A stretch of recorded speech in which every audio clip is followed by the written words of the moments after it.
ഷാജിയേട്ടൻ തിരിച്ച് ശരണ്യയുടെ വീട്ടിലെത്തി. ശരണ്യയുടെ അച്ഛനോട് പറഞ്ഞു, ചേട്ടാ എന്നാലും ചേട്ടൻ ഇത് നോക്കി നിന്നല്ലോ, മക്കൾ മണ്ണെണ്ണ കന്നാസമായി പോയപ്പോൾ ചേട്ടന് തടയാമായിരുന്നില്ലേ?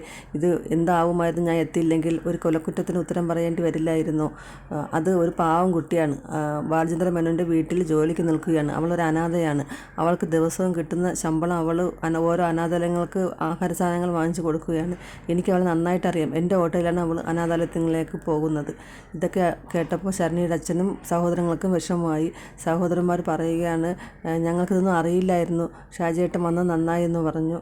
ഷാജിയേട്ടൻ വഴക്ക് പറയുകയാണ്, നിങ്ങൾ എന്താലോചിച്ചിട്ടാണ് ഇങ്ങനെയൊക്കെ ചെയ്തത്? എടുത്തു ചാടി ഓരോന്നും ചെയ്യാമോ? എത്ര വർഷം ജയിലിൽ കിടക്കേണ്ടി വരും, എന്തെല്ലാം അനുഭവിക്കണമായിരുന്നു എന്നൊക്കെ പറഞ്ഞപ്പോൾ ശരണ്യയുടെ ചേട്ടൻ പറയുന്നു, എന്ത് നേരിടാനും ഞാൻ തയ്യാറായിരുന്നു.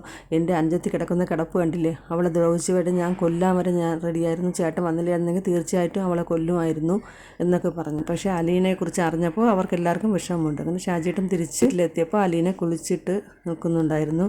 അലീനയോട് ചോറ് കഴിക്കാൻ പറഞ്ഞു.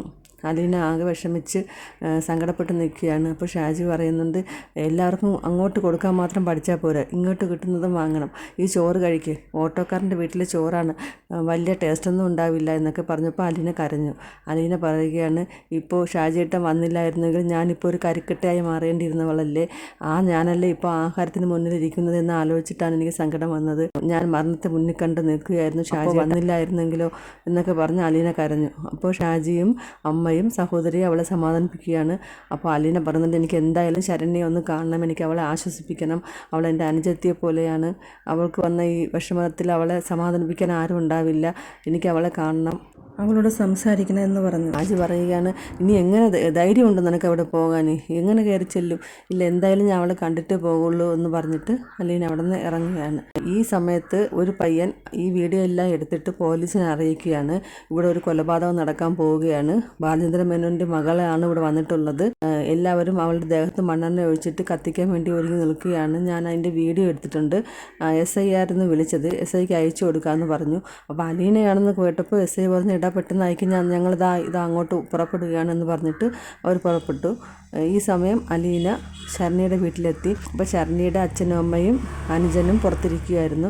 അപ്പോൾ അലീന പറയുകയാണ്, ഞാനൊന്ന് ശരണ്യെ ഒന്ന് കണ്ടോട്ടെ, എനിക്കൊന്നിനുമല്ല, എനിക്ക് അവളെ ആശ്വസിപ്പിക്കാൻ എനിക്ക് സാധിക്കും. ഞാൻ ഇതുപോലെയുള്ള ഒരുപാട് സഹോദരിമാർ ഞാൻ കണ്ടിട്ടുണ്ട്, അതുകൊണ്ട് എനിക്ക് അവളെ സമാധാനിപ്പിക്കാൻ എന്നെക്കൊണ്ട് സാധിക്കും. ഞാൻ ഒന്ന് കണ്ടോട്ടെ, ഞാനൊരു പെൺകുട്ടിയല്ലേ, ഞാൻ എന്തായാലും അവളെ ഒന്നും ഉപദ്രവിക്കില്ല, എൻ്റെ കയ്യിൽ ഒന്നുമില്ല, ഞാൻ ഇട്ടിരിക്കുന്ന ഡ്രസ്സ് പോലും ഷാജിയേട്ടൻ്റെ സഹോദരിയുടേതാണ്, എന്നെ ഒന്ന് കാണാൻ സമ്മതിക്കണമെന്ന് പറഞ്ഞു.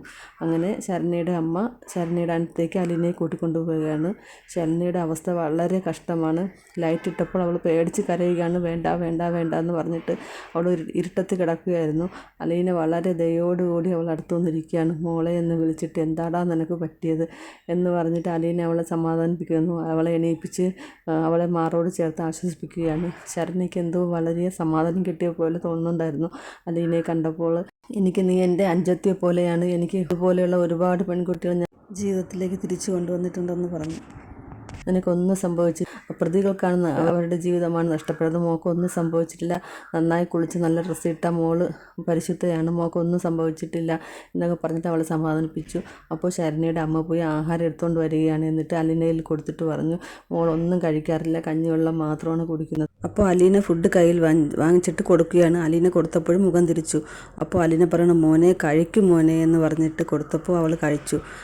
അത് കണ്ടപ്പോൾ ശരണ്യയുടെ അച്ഛനും അമ്മയും സമാധാനത്തോടെ നോക്കി നിൽക്കുകയാണ്. കാരണം അതുവരെ ശരണ്യ ഒന്നും കഴിക്കുന്നുണ്ടായിരുന്നില്ല.